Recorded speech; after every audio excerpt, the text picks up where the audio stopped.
Bismillahirrahmanirrahim. Assalamualaikum warahmatullahi wabarakatuh. Alhamdulillahirabbil alamin wa bihi nasta'inu ala umuri dunya waddin wa ala alihi washabihi ajmain. Asyhadu an la ilaha illallah wahdahu la syarikalah wa asyhadu anna Muhammadan abduhu wa rasuluhu la nabiyya ba'dah. Pada kesempatan ini kita lanjutkan mata kuliah Kewirausahaan 2. Seperti yang sudah kemarin saya sampaikan tentang cara mendirikan usaha ya. Dan kewirausahaan ini ada beberapa, termasuk bagaimana menentukan bidang usaha yang akan digeluti ya, termasuk 5 faktor bidang usaha yang digeluti ya. Ada minat atau bakat, kemudian kemarin modal, waktu, laba, pengalaman ya. Nah, hari ini selanjutnya adalah bidang usaha yang dapat digeluti untuk pemula sesuai dengan minat dan bakat, terutama untuk usaha kecil menengah ya. Ini masuk pada UMKM ya. Yang pertama yaitu sektor kecantikan. Bisa sambil ditulis ya. Jadi bidang usaha yang dapat digeluti untuk pemula sesuai dengan minat dan bakat ya. Yaitu yang pertama sektor kecantikan. Nah, usaha di sektor kecantikan ini misalkan contohnya membuka usaha salon ya, atau kecantikan lainnya. Sebelum membuka usaha itu, sebaiknya calon pengusaha terlebih dahulu memahami seluk-beluk kecantikan. Tentunya harus melalui cara mengikuti misalkan kursus kecantikan, karena dengan demikian maka calon pengusaha tersebut lebih mudah mengelola usahanya dan tidak tergantung kepada yang lain atau anak buah ya. Jadi memiliki keterampilan itu adalah modal utama yang harus dimiliki oleh salah seorang calon pengusaha ya, atau bidang usaha apa yang akan digeluti. Jadi jangan sampai nanti waktu kita terjun ke bidang usaha itu kita tidak memiliki keterampilan, ya kan? Contohnya misalkan banyak ya kasus-kasus kekerasan di dalam oleh PRT ya, pembantu rumah tangga, terutama kalau kalian pernah mendengar kasus-kasus penganiayaan atau kekerasan terhadap TKW ya, TKI, TKW di Indonesia. Itu kan asalnya ketidakmampuan dan tidak memiliki keterampilan. Contohnya misalkan dari sininya hanya bermodalkan nekat berangkat ke Timur Tengah ya. Di Timur Tengah itu kan kerjanya bukan sembarangan kan. Perlengkapannya juga kan kayak apa itu? Ya. Elektronik. Barang-barang elektronik. Kemudian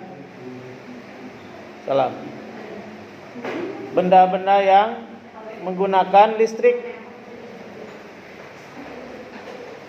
Sementara ketika dia datang ke sana, di sini biasanya pakai hawu.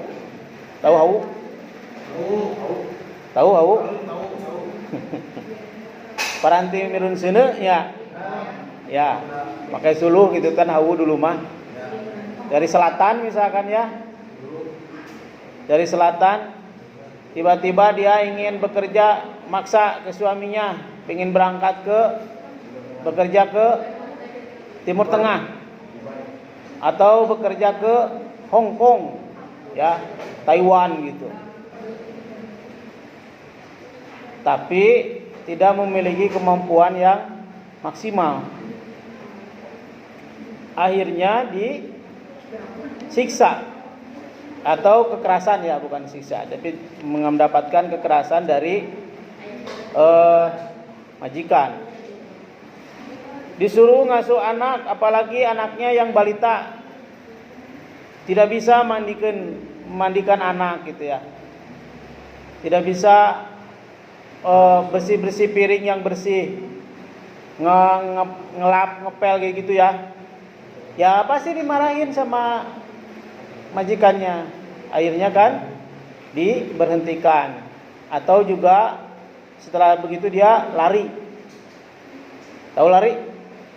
Melarikan diri, kabur dari majikan yang pertama. Kemudian dia terlunta-lunta. Dia minta tolong ke tempat ke polisi gitu ya. Malah polisi malah ditangkap kan gitu ya. Atau misalkan sama halnya di Asia ya, di Hong Kong, di Taiwan, itu banyak sekali yang tidak memiliki kemampuan. Nah, maka sekarang itu adanya balai latihan itu ya adalah untuk mempermudah bagaimana salah seorang calon, misalkan tadi PRT atau perawat ya, bahkan seorang dokter pun kan sekarang dibutuhkan ya oleh di luar negeri itu, maka dia harus memiliki keterampilan khusus tentang apa yang dibutuhkan gitu. Misalkan ke Jepang, ke Korea, itu harus memiliki keterampilan khusus gitu ya. Nah, contohnya sama halnya ketika kalian ingin membuka usaha baru, maka harus memiliki keterampilan. Artinya tadi kalau misalkan mau membuka salon ya kita harus tahu seluk-beluk.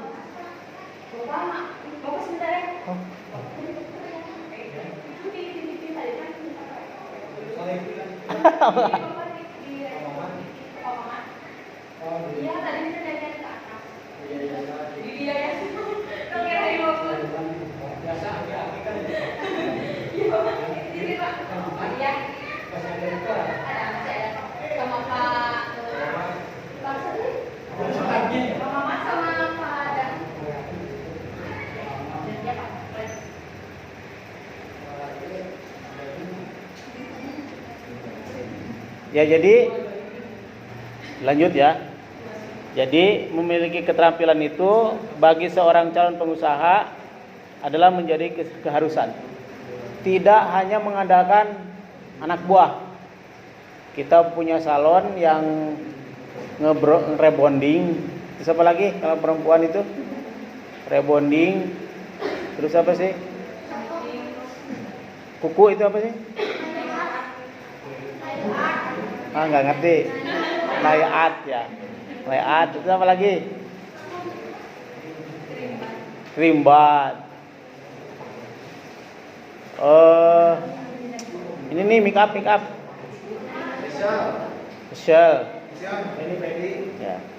Jadi itu pemilik salon pun harus terampil ya, harus bisa. Jangan hanya mengandalkan anak buah gitu ya. Karena memiliki kemampuan itu tadi modal utamanya kan tadi ya. Yang kedua, untuk bidang usaha yang dapat digeluti untuk pemula itu adalah sektor keterampilan. Contoh misalkan sektor keterampilan ini adalah sektor jasa perbaikan atau servis ya. Seperti servis elektronik, televisi, radio, kulkas, AC, motor, sepeda motor atau mobil, atau servis mesin-mesin. Seperti halnya dengan sektor kecantikan, calon pengusaha di sektor keterampilan jasa perbaikan juga perlu mengikuti kursus keterampilan sesuai dengan bidang yang dimilikinya. Kalian mau buka bengkel motor, ya harus tahu juga soal bagaimana bagian-bagian dari motor itu gitu ya. Suku cadangnya itu apa aja kan gitu ya. Nanti kalau misalkan tiba-tiba kita buka bengkel motor nggak tahu, akhirnya kan mengandalkan anak buah, nanti dikerjain sama anak buah, ya kan? Misalkan harga laher atau harga timing bell ya. Timing bell kalau di motornya Matic itu ada timing bellnya. Kalau roller, misalkan kalau dikerjain jadi 1 juta, dijual ke konsumen 1 juta, ke kitanya hanya 100.000. Wah, itu mah cari untung. Kan bilang nama, Pak kan harganya memang 100.000 gitu ya. Padahal harganya 1 juta ke konsumennya gitu kan. Nah, itu kan terlalu kita dikerjain sama anak buah ya. Ini mah cerita aja ya. Dulu saya punya bisnis di bidang angkot ya, angkutan umum. Tahu angkutan umum?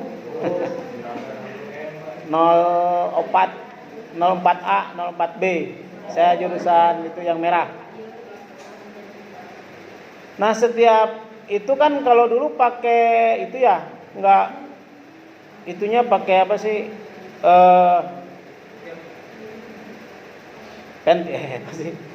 Untuk apa sih? Menyimpan listrik. Kuil. Kuil itu kan ada kuil yang dulu kan kalau carry ya kan gitu. Carry itu kan ada kuilnya.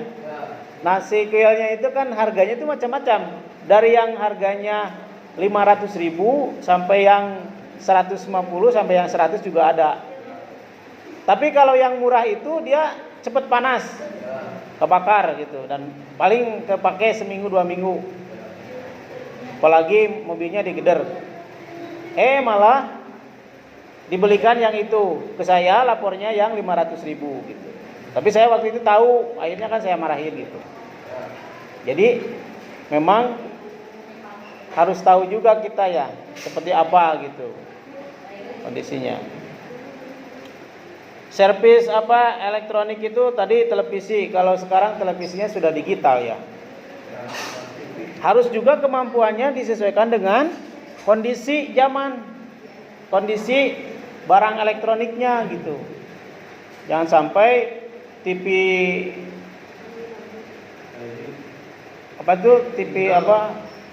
tabung.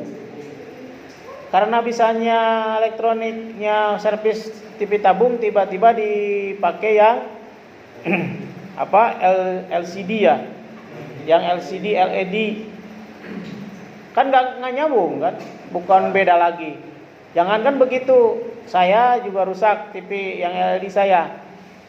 Susah itu cari servisnya. Jadi, ya agak mahal. Terus memang yang gitu kan hanya paling barangnya yang kecil-kecil itu ya. PC itu. Yang kecil-kecil tapi mahal. LCD itu ya, LED itu. Maka harus disesuaikan dengan kondisinya. Radio kan sekarang sudah nggak ada ya. Kulkas masih ada. AC ada. AC itu mahal ya. Saya pernah rusak ganti di kompresornya diganti atau dibersihkan.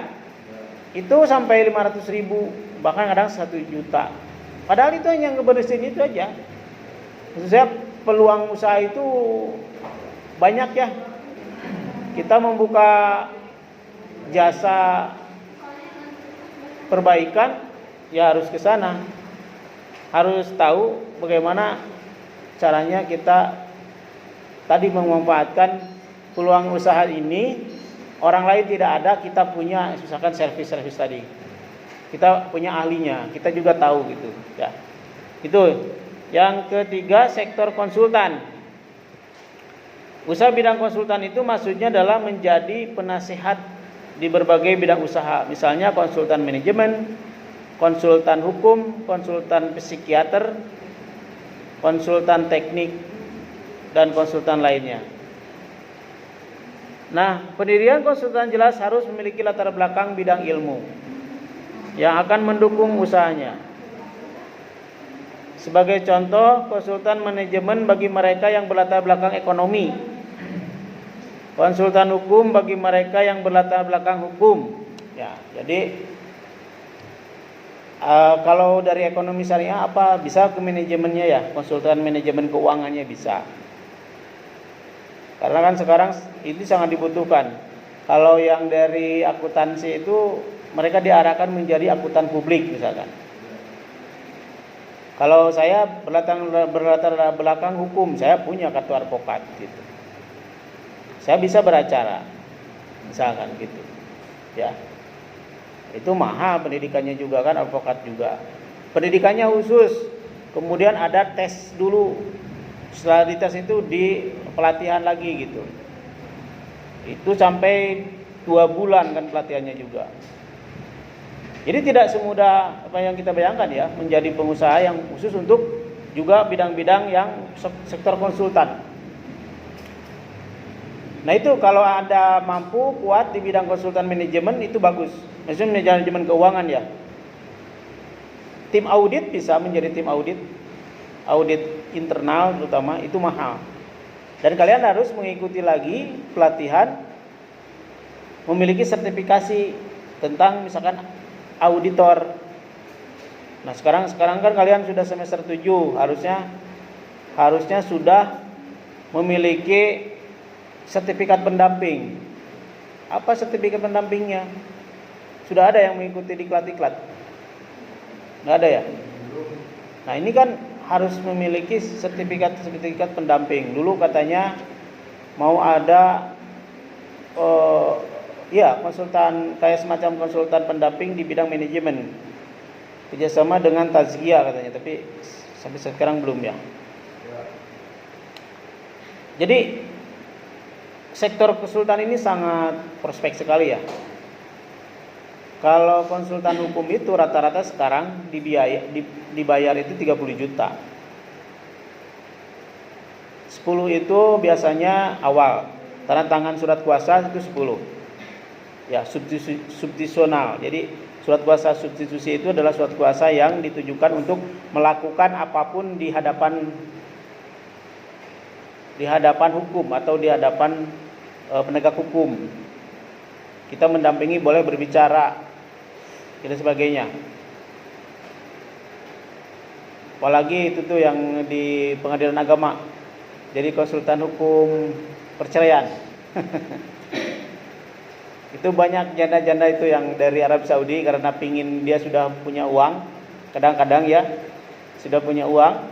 Kalau sudah punya uang itu kan laki-laki itu dibeli, talak gitu ya. Ini kebanyakan di kita. Ini bukan satu dua orang ini.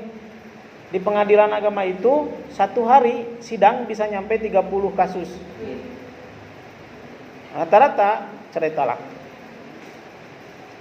Dari sana bawa uang ke sini, kasih, sok jatuhkan talak ke saya di depan pengadilan gitu. Si pengacara mah enak kan dia, wah dikasih 10 juta. Jadi enak gitu ya. Kalau profesional itu enak gitu. Kenapa saya tidak terlalu fokus dalam bidang itu saat ini ya? Karena apa? Sudah nyaman gitu ya. Sudah nyaman. Jadi kemudian selanjutnya bidang usaha yang dapat digeluti untuk pemula itu adalah sektor industri. Sektor industri sangatlah luas dan beragam. Sektor ini akan menghasilkan suatu produk olahan.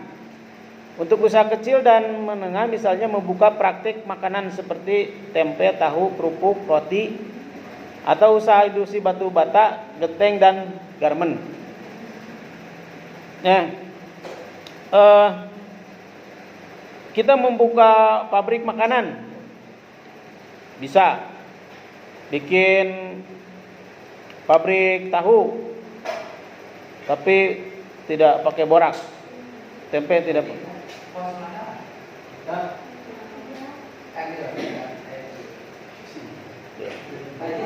Oh. Jadi seperti itu. Kemudian ada sektor tambang. Sektor tambang juga dapat dilakukan untuk usaha kecil dan menengah seperti usaha penambangan pasir, kaolin, timah, emas atau batu bara. Anda kalau jago di bidang pertambangan, mainlah di penggalian emas. Penggalian minyak. Pengeboran minyak. Tambang sekarang itu yang lagi besar ya, keuntungannya adalah batu bara. Karena kan batu bara itu asalnya dijual langsung ya ke luar negeri, kan sekarang diolah dulu di kita. Tetapi oleh pengumpul itu juga dibeli mahal. Maka kan ada istilah bos apa? Bos batu bara. Wah, rumahnya mewah, pakai jet, ya jet pribadi, itunya juga apa? Kalau mau ke luar daerah, luar provinsi itu pakai jet pribadi gitu. Itu lagi. Atau main di oil company lah, perusahaan minyak. Ya. Tong hanya jadi Pertamini ya, Pertamini kan cuman dipuir seleter. Untungnya 2.000. Aduh lila eta amun hayang kana jet. Iya. Lama itu. Maksudnya carilah peluang-peluang untuk kita punya usaha itu ya. Jadi sektor tambang. Kaolin, tahu nggak tahu penambang pasir kaolin itu apa kaolin? Kaolin itu kayak itu ya, apa sih, kayak batu granit atau apa sih itu? Yang dipakai keramik ya kaolin. Tapi mahal kan ya, kayak itu juga yang ya keramik yang dari marmer. Wow. Sekarang jarang lah orang pakai rumahnya pakai keramik marmer gitu. Ya. Kadang-kadang kan hayang ya gini-gini aja nih gitu ya. Terus sektor kelautan. Usaha yang dapat dilakukan di sektor kelautan adalah usaha penangkapan ikan dengan menyediakan kapal-kapal penangkap ikan bagi para nelayan, baik untuk skala kecil maupun menengah. Punya perahu 1, punya perahu 2 nggak apa-apa. Nah, nanti jadi bos perahunya gitu ya. Perlahan gitu. Saya waktu ke Makassar ya. Itu di Bira, satu wilayah tempat pembuatan kapal pinisi. Jadi kapal pinisi itu salah satu nenek moyang kita, karena nenek moyang kita adalah pelaut ya. Dia menggunakan kapal-kapal yang dibuat dari kayu. Kapal pinisi yang sekarang banyak digunakan di Raja Ampat untuk wisata. Tour travel, wisata laut. Itu di Bira itu dibangun kapal-kapal dari kayu. Harga kapal satunya itu bisa mencapai 25 miliar. Padahal kapal kayu itu diukirnya lama. Diproduksinya lama. Mewah. Ada kamar-kamarnya, tapi dari kayu gitu ya. Uniknya itu Indonesia itu ya. Itu kalau itu tingginya 20 meter, saya naik ke atas 20 meter, lebarnya 60 meter. Kayu semua, nggak ada ya, penyambungnya itu hanya besinya, itu bajanya itu hanya penyambungnya. Kalau kalian jadi bosnya, berapa ya itu? Satu aja 24 miliar. Ya 1 miliar malah untung nggak apa-apa ya. Lumayan kan? Keren. Itu baru pengusaha. Sektor perikanan. Usaha di sektor perikanan antara lain membuka usaha tambak ikan udang, baik di air tawar maupun di air laut. Budidaya ikan lele, emas, gurame, bawal, patin dan lainnya. Sok, mulai lele. Nah, lele itu kan untuk pecel lele ya. Hah? Ya, paling mudah lele. Paling sebulan 2 bulan juga bisa untung. Hah? Tapi di tempatnya di lumpur tempat pembuangan. Ada cerita begitu loh. Ada cerita begitu katanya. Kalau lelenya pingin cepat, sebulan gede-gede, simpan di sepiteng. Di sepiteng. Hah? Hah? Ya, jangan sampai salah. Anda kalau beli pecel lele harus hitung-hitungan berarti kan ya? Hah? Tapi kan sekarang mah ada tempatnya sekarang. Jadi tempat pembudidayaannya kan ada sekarang mah. Hah? Ya, terpal ya. Kamu udah pernah? Oh. Pengalaman. Untung nggak? Lumayan, cupang, lele. Cupang ya. Budidaya ikan cupang. Ya, yang lumayan cupang ya. Cupang lumayan. Dijual ke anak-anak SD gitu ya. Jangan diadu-adukan itu, aduh, bahaya itu cupang. Diadu-adukan. Karunya itu cupang diadu-adukan. Bagus tapi itu cupang. Artinya pasarannya bagus gitu. Tapi kadang-kadang itu musiman kita mah ya, lagi musim rame cupang gitu. Terus apa ikan apa itu? Ikan ya, koi mah udah pasti arwana. Terus apa lagi? Apa itu Oscar ya? Kemarin Oscar. Rame Oscar itu.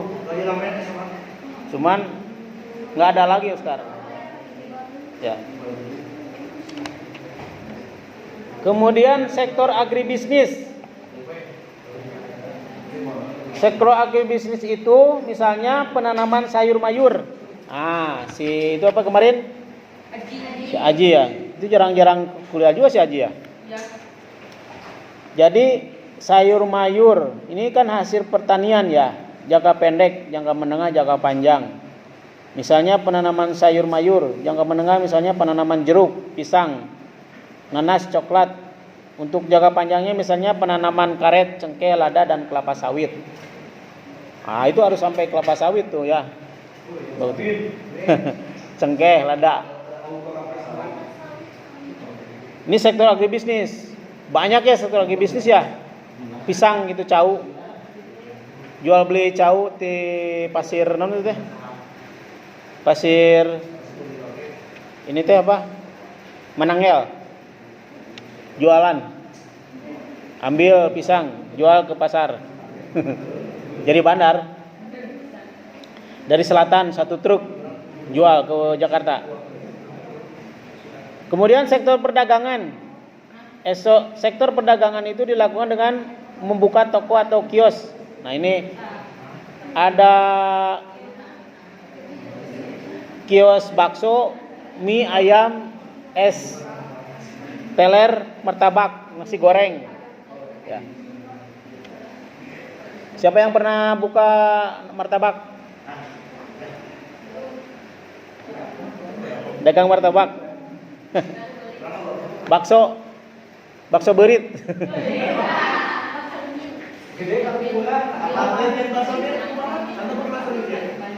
Awas hati-hati itu bakso itu dagingnya daging apa? Daging berit, daging.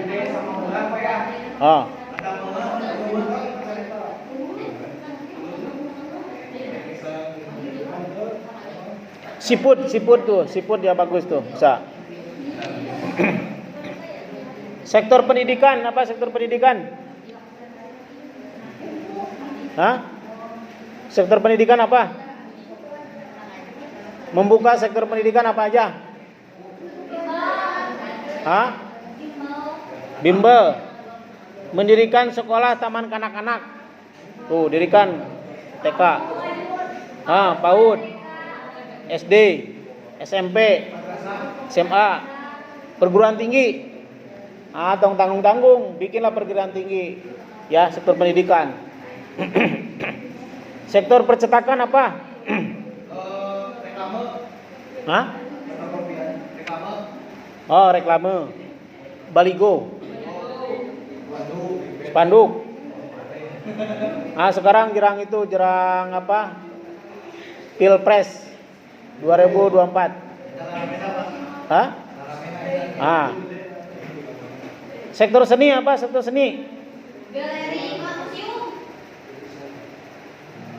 Seni lukis, musik, ukir, penulis cerita ya. Bisa itu. Sektor kesehatan. Sektor kesehatan apa? Membuka klinik ya. Membuka klinik, membuka praktek dokter bersama rumah sakit, apotek. Kalau jago bikin rumah sakit.